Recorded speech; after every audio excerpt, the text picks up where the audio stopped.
आज वैभवीच्या टिफिनमध्ये आहे अगदी हेल्दी अशी फ्रँकी आणि त्यासोबतच पौष्टिक लाडू। त्यासाठी मी गव्हाचं पीठ घेतलेलं आहे, मीठ टाकलेलं आहे आणि ज्यांची मुलं दूध पित नाहीत ना त्या मम्मींसाठी सांगते की दुधानेच तुम्ही कणिक मळा त्यांच्यासाठी।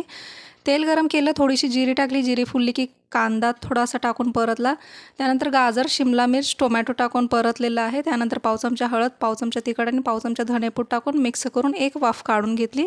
त्यानंतर पनीरचे तुकडे टाकलेले आहेत, याच्यामध्ये छान असं मिक्स केलेलं आहे 1 मिनिटभर। त्यानंतर गॅस बंद करून 1 चमचा टोमॅटो सॉस आणि 1 चमचा मेयोनीज टाकलेलं आहे, छान मिक्स केलेलं आहे। मिश्रण थंड करण्यासाठी ठेवलेलं आहे। तयार पिठाची मस्त अशी खरपूस चपाती भाजून घ्यायची।